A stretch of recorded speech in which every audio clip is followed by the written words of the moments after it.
The escape pod was cold and dark. Jake had been floating in space for 3 days. His water was almost gone. His food ran out yesterday. The small pod had enough air for maybe 2 more days. He was going to die out here, alone in the black emptiness between stars. Jake was 34 years old. He was a captain in the Earth Coalition Navy. His ship, the Starward, had been destroyed in a battle with the... He was the only survivor. The rest of his crew, 47 men and women, were gone. He tried not to think about them. On the 4th day, something appeared on his small scanner. A ship. It was big. Jake felt hope for a moment, then he saw the shape of it, long and sharp like a blade, design. His hope turned to something cold in his stomach. They had been at war with humanity for 2 years. They were insect-like creatures standing 7 feet tall with hard shells covering their bodies. They had 4 arms and 2 legs. Their faces had large compound eyes and sharp mandibles that clicked when they spoke. They were strong. They were fast. And they hated humans. Jake watched the ship get closer. He had 2 choices. He could open the airlock and die quickly in the vacuum of space, or he could let them take him and see what happened next. He thought about it for a long time. He chose to live, even if it meant being a prisoner, even if it meant pain. Jake had never been the type to give up. The ship locked onto his pod with a tractor beam. He felt the small vessel shake as it was pulled inside. Then there was a loud clang as the pod landed on a metal floor. Jake heard footsteps outside. Many footsteps. The door was torn off its hinges. 3 soldiers stood there looking down at him. They were huge. Their exoskeletons were dark brown, almost black. They held weapons that looked like a mix between a gun and a blade. One of them reached in and grabbed Jake by the arm. The grip was incredibly strong. Jake did not fight. There was no point. He let them drag him out of the pod and onto the floor of their hangar bay. More gathered around. 10, 20, 30 of them. They clicked their mandibles and made sounds that Jake could not understand. Some of them were laughing. He could tell by the way their bodies shook. One soldier kicked him in the ribs. Jake grunted but did not cry out. Another one grabbed his hair and pulled his head up so they could look at his face. Soft, one of them said through a translator device on its chest. The word came out flat and mechanical. So soft, like a larva. More clicking laughter. They stripped off his uniform, leaving him in just his undershirt and pants. They wanted to see what a human looked like. They poked at his skin, amazed at how easily it moved. They touched his hair and seemed confused by it. One of them pressed a claw against his arm hard enough to draw blood. Jake did not make a sound. No claws, one said. No shell, no poison. How does this species survive? They use tools, another answered. Machines. Without their machines, they are nothing. Jake listened to everything. He kept his face blank. Inside, he was watching, studying. He noticed how they moved. He saw where their joints were. He looked for weak points in their exoskeletons. This was something he had done his whole life. It was instinct. Before Jake joined the military, he had been a fighter. Not just any fighter. He had trained in Thai since he was 12 years old. His father had been a Marine who fell in love with the art while stationed in Thailand. He brought it home and taught his son everything. Jake spent 15 years training. 8 of those years he fought professionally in Bangkok. The Thai people called him the American Ghost because of the way he moved, silent, patient, and then suddenly explosive. He won 47 fights. He lost only 3. His elbows had broken bones. His knees had ended careers. His shins were like iron bars from years of conditioning. But they did not know any of this. They saw a small, soft creature with no natural weapons. They saw prey. They threw him into a cell. The room was small, maybe 10 feet by 10 feet. The walls were metal. There was no bed, just a hard floor. A small hole in the corner served as a toilet. The door was thick and had no handle on the inside. Jake sat down against the wall and waited. He did not panic. He did not cry. He breathed slowly and deeply, the way his teachers had taught him. He felt his heartbeat slow down. He let his mind become calm and clear. Hours passed, maybe a whole day, it was hard to tell. Then the door opened. A walked in. This one was different from the soldiers. He was bigger. His exoskeleton had patterns on it like decorations. He wore a symbol on his chest that looked important. This was someone with power. "I am Commander," the alien said. His voice through the translator was deeper than the others. "This is my ship. You are my prisoner." Jake looked up at him but said nothing. Tilted his head, studying the human. "Your ship killed 18 of my warriors before we destroyed it. That is impressive for such a weak species. Tell me, how did you do it?" Jake remained silent. Clicked his mandibles. "You will talk eventually, they all do."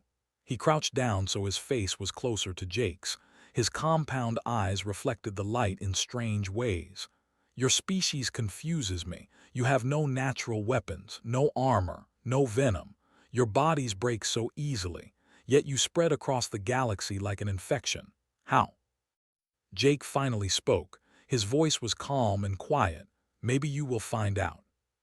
Stared at him for a long moment. Then he made a sound that might have been a laugh.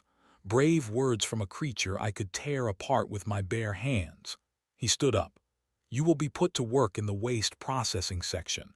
That is where we put the weakest prisoners. If you survive long enough, perhaps you will earn a better position." He turned and walked toward the door. Then he stopped and looked back. "We have a tradition on this ship," said. "The Proving Ground. A fighting arena where prisoners can earn privileges through combat. Perhaps you will be entertaining enough to participate." His mandibles clicked in amusement. "Though I doubt you would last 10 seconds." The door closed behind him. Jake sat alone in the darkness. He flexed his hands slowly, feeling the strength in his fingers. He thought about the way moved. He thought about the joints he had seen, the gaps in the exoskeleton, the way the aliens distributed their weight. A small smile crossed his face. They thought he was weak. They thought he was nothing without his machines. They had no idea what a human could become with enough training. They had no idea what Tai was. Jake closed his eyes and began to plan. He would be patient. He would watch. He would learn. And when the time was right, he would show them exactly what this soft, clawless human could do. They had made a mistake bringing him aboard. They just did not know it yet. Jake spent 2 weeks in the waste processing section. The work was hard and disgusting. He had to sort through garbage and biological waste from all over the ship. The smell was terrible. His hands were always dirty. The other prisoners, aliens from species he had never seen before, avoided him. Humans were at the bottom of the social order here. But Jake did not complain. He used this time to learn. He watched the guards carefully. He studied how they walked, how they turned, how they reacted to sudden movements. He noticed that their exoskeletons were strongest on the front and back, but thinner on the sides and at the joints. He saw that their compound eyes gave them wide vision, but they had trouble tracking fast lateral movement. He also met. Cole was 28 years old. She had been captured 6 months ago when her transport ship was raided. She was small, with short dark hair and sharp eyes that never stopped watching. She worked in the maintenance section, fixing pipes and cleaning filters. It was better work than waste processing, but not by much. She found Jake during a meal period. Prisoners ate together in a large room, sitting on the floor with metal bowls of something that looked like gray paste. It tasted like nothing, but it kept them alive. "You are new," she said, sitting down next to him. She spoke quietly so the guards would not hear. "I heard about you, the captain who would not scream when they cut him." Jake looked at her. "You are human." Obviously, she almost smiled. "There are 4 of us on this ship. Well, 3 now. Danny did not survive the arena last month." The arena. Nodded. The Proving Ground. They throw prisoners in there to fight for entertainment, sometimes against each other, sometimes against captured beasts. The love to watch weaker species suffer. Her voice was bitter. They put Danny against her. He lasted about 30 seconds. Jake ate his paste slowly. Tell me more about this arena. Studied him. There was something different about this human. He was calm in a way that did not make sense. Most new prisoners were terrified or broken. This one seemed almost relaxed. Why do you want to know? Because I want to fight in it. Stared at him like he had lost his mind. Are you crazy? They will kill you. You have no weapons, no armor, nothing. Jake finished his food and set down the bowl. Just tell me how it works. She was quiet for a moment. Then she leaned closer and began to explain. The proving ground was an old tradition. On their home world, warriors earned rank through combat. Here on the ship, they used prisoners for entertainment. Any prisoner could volunteer to fight, or they could be chosen by the guards. If you won, you got better food, better sleeping quarters, and more respect from the guards. Win enough times, and there were rumors that you could earn your freedom.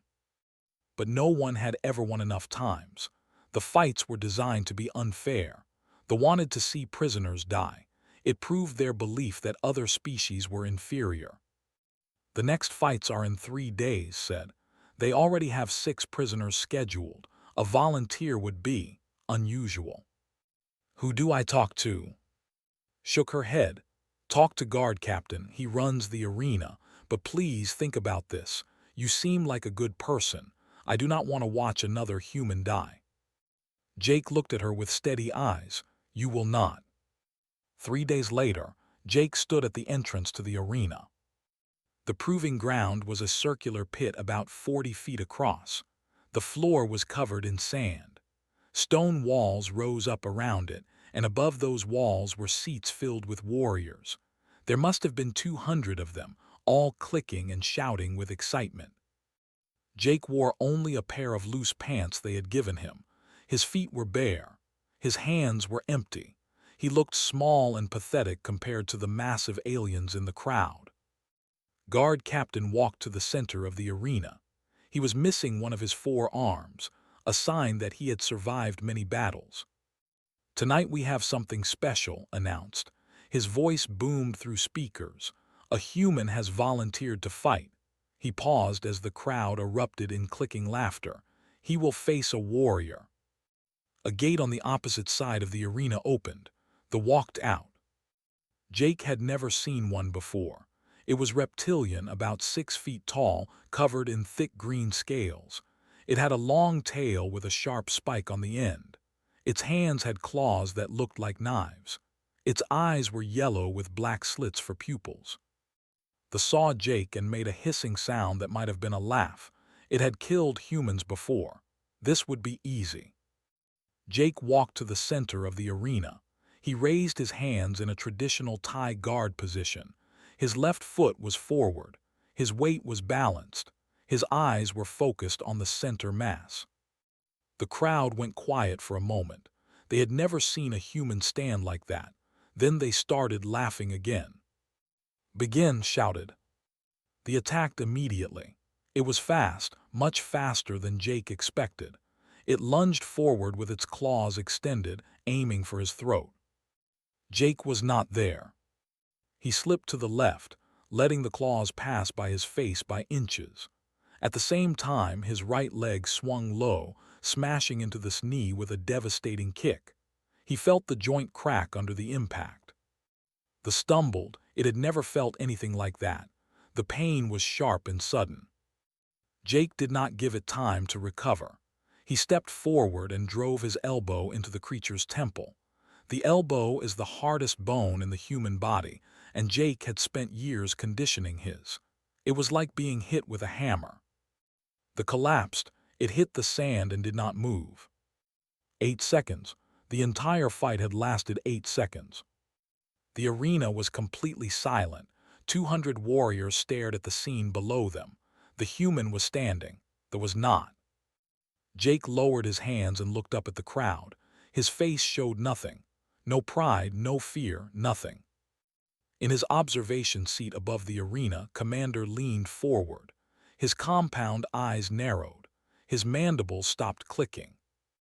Interesting, he said quietly. walked into the arena, his remaining 3 arms hanging at his sides in shock.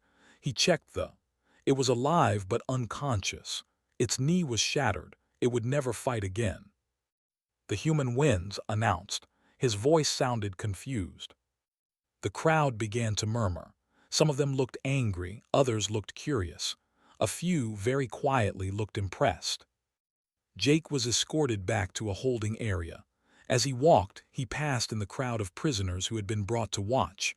Her mouth was open. Her eyes were wide. "How did you do that?" she whispered. Jake did not answer. He just kept walking, his bare feet leaving prints in the sand. In his quarters, Commander sat alone and thought about what he had seen. The human had moved like nothing he had ever witnessed. No wasted motion, no hesitation, perfect efficiency. He called for his data officer and ordered a full investigation into the human prisoner's background. What came back made him even more curious. Before joining the military, this human had been something called a professional fighter.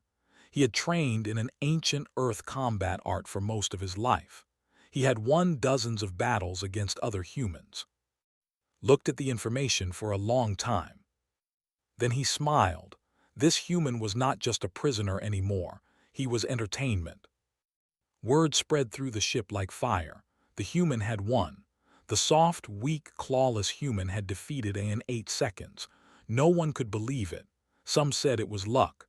Others said they must have been sick or injured. A few said nothing at all, but their eyes followed Jake whenever he passed. Jake was moved out of waste processing. His new cell was bigger. He got a sleeping mat and better food. Small rewards for his victory, but they meant something. They meant they were paying attention. Commander watched from a distance. He did not visit Jake's cell again. He simply observed and waited. He wanted to see more before making any decisions. The next fight came 1 week later. This time Jake faced the creature was unlike anything he had seen before. It had 4 legs like a spider, a body covered in hard plates, and dozens of spines along its back. Those spines were filled with poison. 1 scratch would cause paralysis. 2 would cause death. The crowd was larger this time. Word had spread, and from all sections of the ship came to watch. They wanted to see if the human's first victory was real or just a strange accident. Jake walked into the arena with the same calm expression. He raised his hands. He waited. There was not like it did not charge blindly. It circled slowly, watching Jake with 8 small eyes. It was a patient hunter. Jake was more patient. They moved around each other for nearly a minute. The crowd grew restless. They wanted blood. They started clicking and shouting. The finally struck. It launched itself forward, spines extended, trying to stab Jake with its poisonous weapons. Jake used a kick. In Thai, the is a pushing kick like a jab with the leg. He drove his foot into the face, stopping its charge and pushing it backward. The creature stumbled, confused. Nothing had ever kicked it before. Jake followed with a low kick to one of its front legs. The leg buckled. He kicked again, same spot. The leg cracked. The tried to turn to swing its spines at him, but Jake was already moving. He circled to its side where there were fewer spines. He delivered a brutal knee strike to the creature's body, right where the plates connected. He felt something break inside it. The collapsed, 3 legs no longer working. It tried to crawl away, but Jake was not finished. He moved behind it and drove his elbow down into the base of its neck. The creature went limp. 32 seconds. The crowd did not laugh this time. They did not make any sound at all. Jake looked up at them with the same empty expression. Then he turned and walked out of the arena. In the prisoner quarters was waiting for him. "You are either the bravest person I have ever met or the craziest," she said. "Maybe both." Jake sat down against the wall. For the first time, he let himself feel tired. The fights were taking energy. He needed to conserve his strength. "I need information," he said. "Ship layout, guard rotations, hangar bay locations. Can you get me that?" His eyes widened. You are planning to escape. Yes. That is impossible. No one has ever escaped a ship. Jake looked at her steadily. I am not no one. She was quiet for a long moment, then she nodded slowly. I work in maintenance, I see things, I will get you what I can. Over the next 3 weeks, Jake fought 4 more times. His third opponent was the creature was massive, nearly 8 feet tall with skin like stone. It was slow but incredibly strong. One punch from it could crush bones. Jake used footwork. He stayed on the outside, moving constantly, never letting the get set. He attacked the joints, the spots where the rocky skin was thinner. Elbows, knees, dozens of strikes, each one precise, each one doing damage. The lasted 3 minutes before it could no longer stand. His fourth fight was against 2 warriors at once. They were small and fast, with 4 arms each and blades attached to their wrists. They worked as a team, trying to trap Jake between them. Jake used the clinch. In Thai, the clinch is close-range fighting, using your hands to control the opponent's head and body while attacking with knees. He grabbed one and used it as a shield against the other. His knees drove into its body again and again. When it went limp, he threw it at its partner, then finished the second one with a spinning elbow that hit like a truck. His fifth fight was against something called a blood hunter. It was a creature bred specifically for killing. It had no mind, only instinct. It was all claws and teeth and rage. Jake let it come to him. At the last second, he delivered a knee to its skull. The creature dropped and did not get up. His sixth fight was the hardest. They put him against a soldier. Not a commander or an officer, just a regular soldier. But it was still 7 feet tall, 4 arms, exoskeleton armor, a warrior born. The crowd went wild. This was what they wanted, a chance to prove that they were still superior. The soldier attacked with all 4 arms, raining down blows from every angle. Jake blocked and dodged, feeling the impacts shake his whole body. These hits were stronger than anything he had faced before. But he had been studying them for weeks. He knew their weaknesses. Jake targeted the soldier's lower arms first. The joints there were weaker. He used low kicks to damage them, each strike making the alien slower, less coordinated. Then he went for the eyes.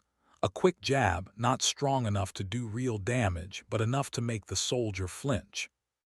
In that moment of blindness, Jake stepped in and drove his knee into the alien's midsection, right where the exoskeleton plates met. He felt something crack. The soldier gasped and doubled over.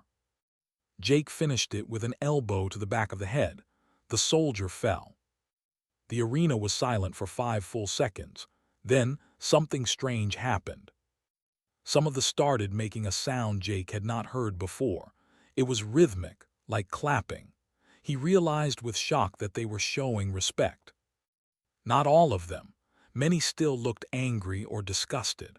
But some of them, the older warriors who had seen many battles, they recognized what they were watching. This human was not winning by luck. He was winning because he was skilled. Commander sat in his observation seat and watched his soldier being carried out of the arena. His mandibles clicked slowly. The human was becoming a problem, not because he was dangerous. One soldier against a crew of thousands was nothing, but because of what he represented. They believed they were the superior species. Their whole society was built on that belief. If a soft, weak human could defeat their warriors in single combat, what did that mean? Could not allow this to continue. The human had to be stopped. And there was only one way to do that. Stood up and walked out of the observation area. He had a challenge to deliver. Meanwhile, in the prisoner quarters, handed Jake a small data chip. Ship layout, she whispered, guard rotations, hangar bay locations, everything I could find. She looked at him with worried eyes. When are you planning to move? Jake took the chip and hid it carefully. Soon, he said, but something tells me the situation is about to change. He was right. The next morning, Commander appeared at his cell door. Human said, You have entertained my crew, you have even impressed some of them, but all entertainment must end." His mandibles spread in what might have been a smile. "Tomorrow you fight me." Jake stood slowly and met the commander's eyes. "I accept." Stared at him for a long moment. He expected fear. He expected the human to beg or plead. Instead, he saw nothing but calm readiness. "Tomorrow then," said, "prepare to die." He turned and walked away. Jake watched him go. Then he sat back down and began to prepare. Tomorrow would decide everything. The news spread through the ship in hours. Commander was going to fight the human. The commander himself. The warrior who had killed dozens of enemies in single combat. The leader who had never lost a fight in his entire life. Everyone on the ship wanted to watch. They cleared their schedules. They ignored their duties. They gathered at the arena hours before the fight was scheduled to begin. By the time the sun lights activated for the ship's artificial morning, every seat was filled and hundreds more stood in the corridors, watching through screens. In his cell, Jake did not sleep. He sat in the center of the room with his legs crossed and his eyes closed. He breathed slowly, in through the nose, out through the mouth. His mind was clear. His body was ready. He thought about his teachers in Bangkok, old men with knuckles and gentle smiles who had shown him the true meaning of Thai. It was not just about fighting. It was about discipline, respect, understanding yourself and your opponent, knowing when to be patient and when to explode with everything you had. He thought about his father who had died 5 years ago, a tough Marine who had taught Jake that strength was not about size or weapons. It was about will, the refusal to give up, the choice to stand again every time you were knocked down. Jake opened his eyes. He was ready. Came to see him 1 hour before the fight. The guards let her through. They probably thought she was saying goodbye. "This is crazy," she said. Her voice was shaking. "Is the strongest warrior on this ship. He has 4 arms and exoskeleton. He has been fighting since before you were born." Jake looked at her calmly. "I know." "Then why are you doing this?" Jake stood up and stretched his body, loosening his muscles. "Because this is the only way. If I run, they will chase me. If I hide, they will find me. But if I beat their commander in front of everyone, they will not know what to do. It will break something in them." Shook her head. "Or he will kill you and nothing will change." "Then nothing changes." Jake put his hand on her shoulder. "But I do not think that will happen. I have been watching them for weeks. I know how they move. I know their weaknesses. And I know something they do not understand." "What?" "They have never needed to develop fighting techniques. Their natural bodies are weapons, but humans have no claws, no armor, no venom. We had to create our own way of fighting. We had to turn weakness into strength." He smiled slightly. "They think that makes us inferior. They are wrong." Looked at him for a long moment. Then she did something unexpected. She hugged him. It was quick, just a second, but it meant something. "Do not die," she whispered. "Please." "I will do my best." They came for him 30 minutes later. 2 guards escorted him through the corridors of the ship. Everywhere he walked, stopped to stare. Some clicked their mandibles in mockery. Others were silent, watching with strange expressions. The arena was packed beyond capacity. The noise was incredible, hundreds of clicking and shouting at once. It sounded like a storm made of insects. Jake walked through the entrance and into the sand. He was barefoot. He wore only loose pants. His body looked small and fragile under the bright arena lights. The crowd erupted in laughter and jeers. This was the creature that had defeated their warriors.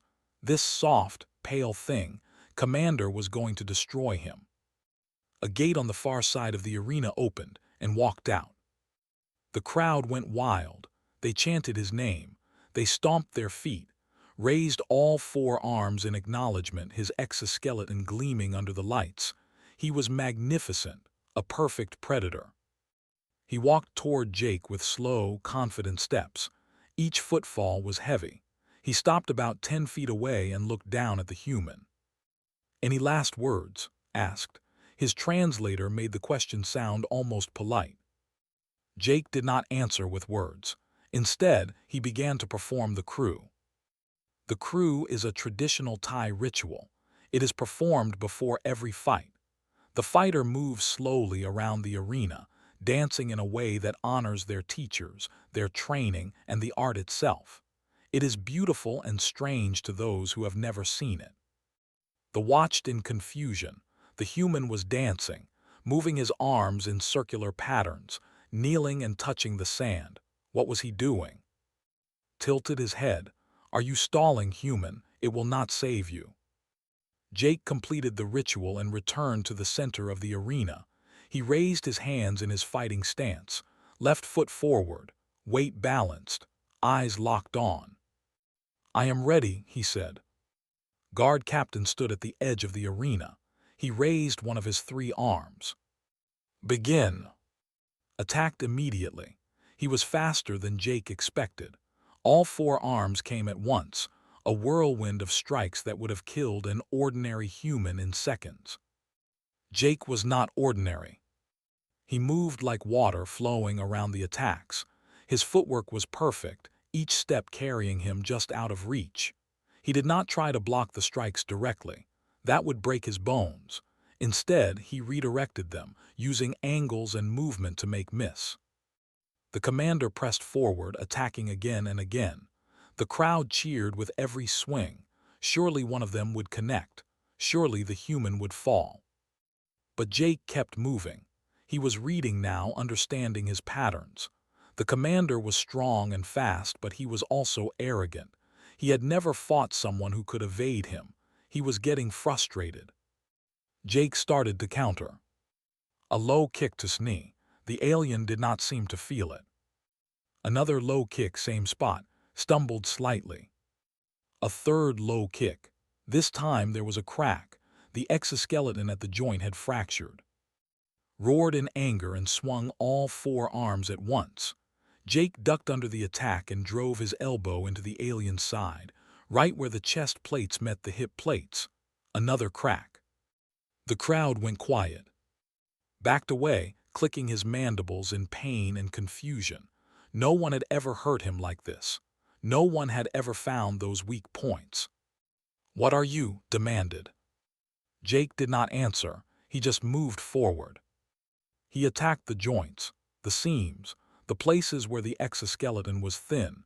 His elbows hit like hammers. His knees hit like battering rams. His kicks hit like steel bars. Tried to fight back, but he was slower now. The damage to his knee made it hard to move. The damage to his side made it hard to breathe. He was a warrior, yes, the strongest on his ship, but he had never faced anything like this. Jake moved into the clinch. He grabbed 2 of his arms and controlled them, pulling the commander's body close. Then his knee started to work. One strike to the midsection, crack. Another strike, crack. Another crack. Tried to use his other 2 arms to push Jake away, but the human was too close.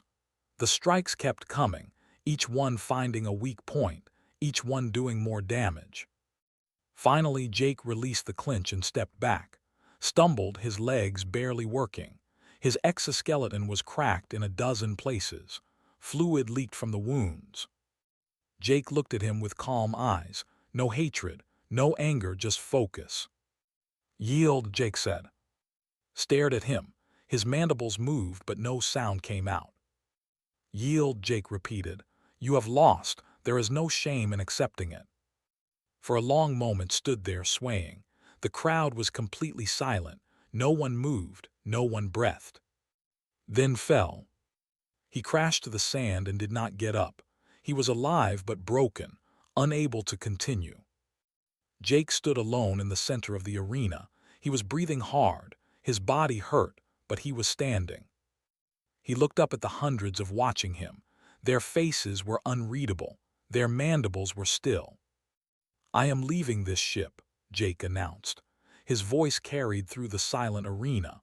"I am taking any prisoners who want to come with me. Anyone who tries to stop us will end up like your commander." No one moved. Jake turned and walked toward the exit. The crowd parted before him like water. Was waiting at the edge of the arena. Her eyes were filled with tears. "You did it," she whispered. "You actually did it." Jake nodded. "Get the others, we are leaving now." They moved through the ship like ghosts. The they passed did not try to stop them. They just stared, unable to understand what they had witnessed. Everything they believed about humans had been wrong. The corridors of the ship felt different now. The air was the same. The metal walls were the same, but something had changed. Jake could feel it in the way the aliens looked at him. The mockery was gone. The contempt was gone. In its place was something he had seen before in the eyes of fighters who had just been defeated. Uncertainty, fear, respect. Led the way through the ship. She had memorized the route from the data she gathered. Behind them walked two other human prisoners, a man named Sam and a woman named Lucy. They had been on the ship longer than anyone, almost 2 years. When told them what happened, they did not believe it. Now they followed in stunned silence. They also had 5 aliens with them. Not but prisoners from other species who had heard what Jake did and wanted to escape with them. With a face. 2 brothers who had lost their family in a raid. A scientist who had been captured for his knowledge. A small creature called that Jake had never seen before, covered in soft fur and big eyes full of fear. 11 beings in total, all of them following a single human through enemy territory. The hangar bay was on the lower deck. According to this information, there would be at least 20 guards stationed there at all times, 20 warriors between them and freedom. Jake did not care. He was ready for whatever came next.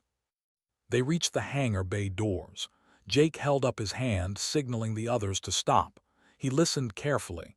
He could hear movement inside, voices, the clicking of communication. "Stay here," he said. "I will clear the way." Alone grabbed his arm. "There are 20 of them." "Then I will be quick." He pushed through the doors before anyone could argue. The hangar bay was large, filled with shuttles and small fighters. The 20 guards were spread throughout the space, some working on maintenance, others standing watch. They all turned when Jake entered. For a moment, no one moved. They recognized him, the human from the arena, the one who had defeated their commander. Then one of them, a young warrior with fresh decorations on his shell, stepped forward. "You cannot leave," he said. "You are still a prisoner." Jake kept walking toward him. His stride was steady. His hands were loose at his sides. "I said stop." The young warrior raised his weapon. Jake did not stop. He moved forward and in one fluid motion kicked the weapon out of the alien's hands. Before they could react, Jake drove his elbow into the soft tissue under the mandibles. The alien dropped. 3 other guards rushed at Jake. He met them head-on, a knee to the first one's midsection, an elbow to the second one's eye cluster, a spinning kick to the third one's knee that shattered the joint. They all fell within seconds. The remaining guards hesitated. They had weapons. They outnumbered him 16-1, but they had all seen what happened in the arena. They knew what this human could do. An older gray patches on his exoskeleton showing his age stepped forward. He was a sergeant, experienced in many battles. "Let them go," he said to the other guards. "But Sergeant," one protested, "they are prisoners, we cannot just—" "I said let them go." The sergeant looked at Jake with something that might have been admiration. "This human has earned his freedom. The commander's laws are clear. Victory in the arena grants privileges. No one has ever won as many times as he has. By our own traditions, he has the right to leave." The guards looked at each other uncertainly. Then, one by one, they lowered their weapons and stepped aside. Jake nodded to the sergeant. "Thank you." "Do not thank me, human. I am following the law, nothing more." The sergeant paused. "But I will say this. I have been a warrior for 40 years. I have never seen anyone fight like you do. Your species is more dangerous than we knew." Jake said nothing. He turned and waved for the others to enter. They moved quickly, finding a shuttle large enough for all of them. Sam had some pilot training from before his capture. He ran to the controls and started the startup sequence. "We need 2 minutes to warm up the engines," he called out. 2 minutes. Jake stood at the shuttle's entrance watching the hangar bay. The guards had backed away, but they were still there, still watching. If any of them decided to attack, 2 minutes would feel like forever. But no attack came. They simply stood and observed as the shuttle's engines hummed to life. Appeared at Jake's side. "Are we really doing this? Are we really going to escape?" "Yes," Jake said, "we are." The shuttle lifted off the deck. It turned toward the hangar bay doors, which were slowly opening to reveal the stars beyond. The black emptiness of space had never looked so beautiful. They flew out of the ship and into freedom. Sam set a course for the nearest human outpost. It would take 3 days at maximum speed. 3 days of freedom after months of captivity. In the back of the shuttle, the other prisoners were celebrating. The brothers were laughing, something they had not done in years. There was crying with relief. Even the little was making happy sounds. Jake sat alone by a window looking out at the stars. His body ached. His hands were bruised. His ribs were probably cracked from blocking some of his hits. But he was alive. He was free. Sat down next to him. "What are you thinking about?" Jake was quiet for a moment. "I am thinking about what happens next. They are still at war with humanity. What happened on that ship, it will spread. Word will get out." "Is that a bad thing?" "I do not know. It might make them more afraid of us, or it might make them more determined to destroy us." He turned to look at her. "But it will also give our people hope. Humans are not weak. We never were. We just fight differently." Nodded slowly. "The art you used, Thai, where did it come from?" "Thailand, a country on Earth. They developed it over hundreds of years, a way for smaller, weaker people to defeat larger opponents. They learned to use every part of the body as a weapon: fists, elbows, knees, shins. They called it the art of 8 limbs." "8 limbs," repeated. "Funny. They have 4 arms and think that makes them superior, but you have 8 weapons and they never knew." Jake almost smiled. "They know now." 3 days later, they reached the human outpost. It was a small station, a mining colony on the edge of human space. But to the 11 beings on the shuttle, it might as well have been paradise. The humans on the station could not believe their eyes. Escaped prisoners from a ship. It had never happened before. They gathered around, asking questions, wanting to hear the story. Jake told them everything. He told them about the arena, about the fights, about what it meant. Word spread quickly. Within a week, every human colony knew the story of Jake, the Time Master who defeated an alien commander with his bare hands, the man who proved that humanity was not the weak species they believed them to be. The war continued. They did not suddenly surrender or make peace, but something had changed in the way both species saw each other. They started to respect human soldiers in a way they never had before. They stopped underestimating them. They stopped laughing at their lack of natural weapons. And humans, they stood a little taller. They fought a little harder. They remembered that their ancestors had survived by being clever, by being adaptable, by turning their weaknesses into strengths. Jake returned to service eventually. The Earth Coalition gave him a new ship and a new crew. He was a hero now, whether he wanted to be or not. But he never forgot the lessons of that ship, the importance of patience, of observation, of respecting your enemy while still believing you could defeat them. And sometimes, late at night, he would find an empty room on his ship and practice the old forms. The kicks, the elbows, the knees, the clinch, the art that had saved his life and changed a war. Tai, the art of 8 limbs. The weapon that humanity had created for itself, long ago, when they were still fighting each other on a small blue planet circling an ordinary star. Now that weapon had a new purpose, and the galaxy would never forget it.